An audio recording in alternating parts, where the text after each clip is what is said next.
Hi, welcome to another edition of Rams Rants and Reviews, and today I'm going to discuss the video with Sheriff Grady, how he would have handled the Gabby Petito case, and I'm also going to show a video of how other cops have handled certain cases for no reason, and how they handled the Gabby Petito investigation the Northport Police did. So here we'll go ahead and watch the video of what Chief Grady has to say, which I 100% agree with him.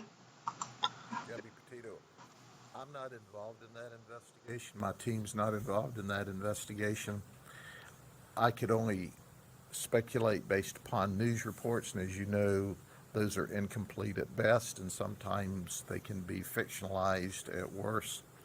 I can tell you that according to Florida law, when she was a victim of domestic violence originally, he would have been arrested. I can tell you at this sheriff's office, when he showed up with her car and she was no place to be found, we would never have let him out of our custody that day.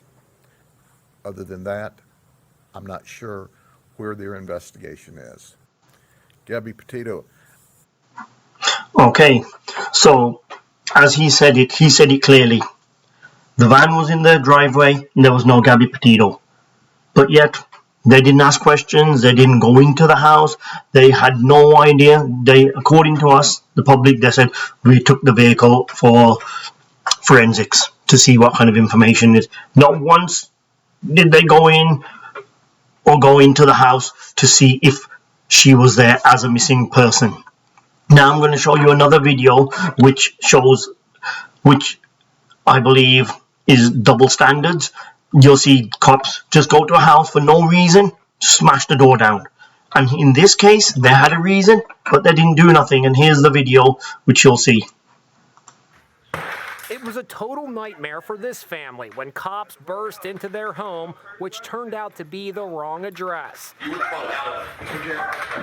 And get this, the outraged homeowner is a retired police officer. To me, it was terrifying. Luis Rodriguez tells Inside Edition he, his wife, and 2 kids were home in Houston when he heard deputies bang on the door and yell out they were looking for somebody named Curtis Rogers. And there's no Curtis Rogers that lives in this house. Sir, you have the wrong house. Up to the time when they were coming through the door, I still wasn't sure that these guys were police officers. I don't think you should open it. Suddenly, this happens. Yeah, they're busting our... The deputies smash the door open using a battering ram. You got the wrong house. Chaos follows as Rodriguez and his son are ordered outside. Rodriguez says he was left with a bruise on his arm.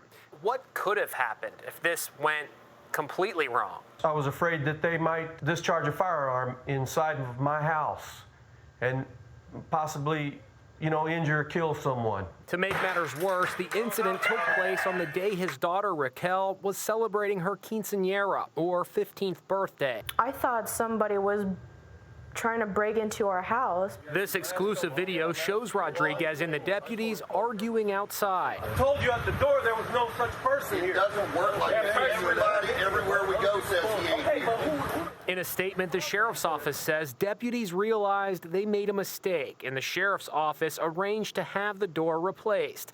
The sheriff's office regrets the mistake, and the incident is under review. We hadn't done anything wrong. This was the last thing a family expects to happen to them in their own home. You got the wrong house. There's no Curtis Rogers. The house police were looking for was actually across the street. Okay, now my take on this video. The cops just break into the house under the assumption that somebody that they're looking for is there. They didn't ask questions, they didn't do nothing, they didn't say anything, they just bust the door open, even though the homeowners told them that, hey, there is nobody by the name of Curtis that lives in this house. They did not take the guy's word for it. They were so sure that he lived in that house, or that he was in that house, or they were hiding him. But as you saw in the video, they did not care. They just smashed the door down. They just smashed the door down to get into the house, to make sure that if Curtis was there, that they know they're going to get him. But in this case, it was the wrong house. They don't care. They had evidence that someone probably said, oh, he's living in that house, so they made to go into that house. Now, my other video, which I'm going to show, is how police entered Brian's house, which makes me sick. We are back live. This is in Northport, Florida, where police, we have been told, have been inside the house of Brian Laundries. And this happened on that Friday the 17th when the parents actually called the police to let them know that Brian had gone missing. And it looks like police are now going through a vehicle there in front of that house in Northport, Florida. As you know, Brian Laundrie is the boyfriend or fiance of Gabby Petito, who has been missing for the past several weeks after last being seen here in Utah. Now, authorities are searching for her in the Grand Teton National Park in Wyoming right now. Again, this is live video, and police have been at Brian Laundrie's house for this past at least 1 hour. Going back now in, as you can tell, there are reporters there. The community has gathered as well. And of course, we are following developments there. Yeah, and we actually we've been following this, of course, for several days now. But as part of our breaking news, police entering the home of Brian Laundrie in Northport, Florida, we are going to actually go to a live reporter from our sister. Guys, we're over here outside the Laundrie home. As you can see, a large crowd has gathered here. We'll pan over just so you can get an idea of how many people have gathered outside the home. But according to Northport police, they're currently speaking with the Laundrie family at their request. And at this time, they are not speaking with Brian. They said that more details will be available when they have them. Now, we've been here for maybe about an hour. Okay, I just wanted to make that point. She said right there that the police have been speaking to the family, but they have not been speaking to Brian.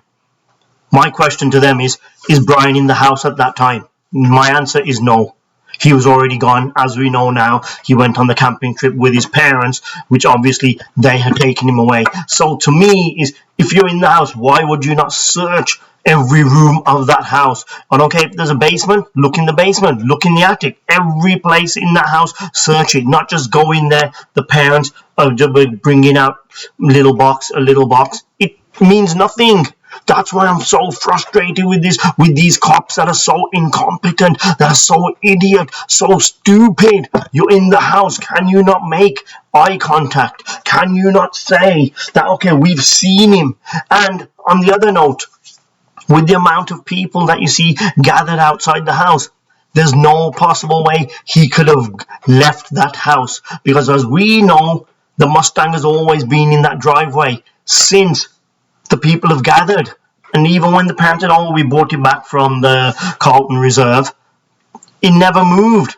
So how could they even go and say, oh, he just disappeared?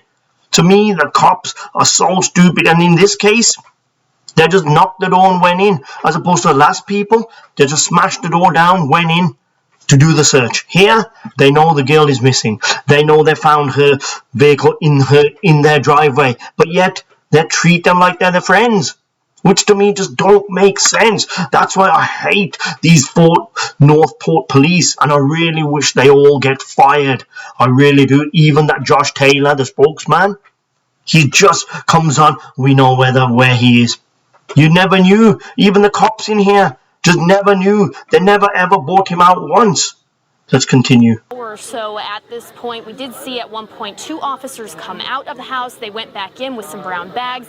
As it sounds like you were just watching, they went inside this one car and were doing what appeared to be a search of some sort. So we're still waiting for more details from Northport Police on exactly what they're speaking to the family about and what is indeed happening here right now. We will bring you more details as we get them, but that's what we have right now, the latest here from Northport tonight.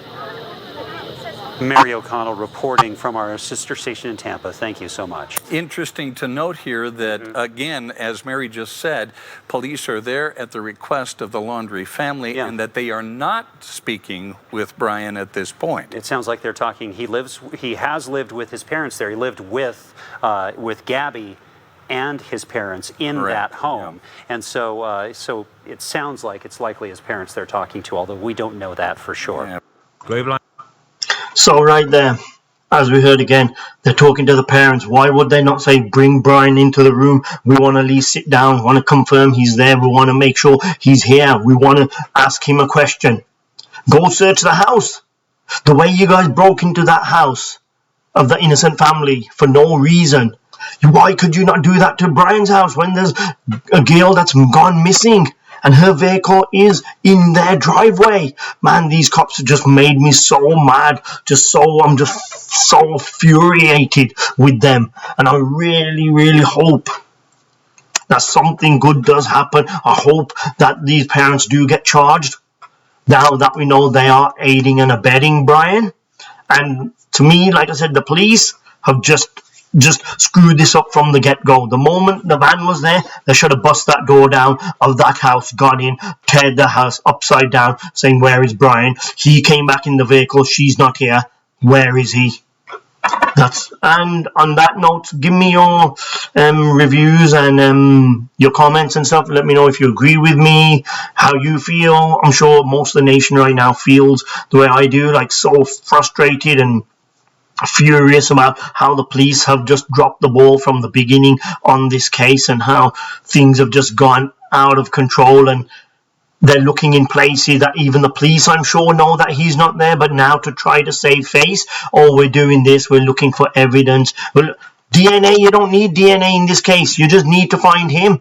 What DNA do you need to see if he went into a store and he touched this or what? You don't need it. It ain't going to help you guys.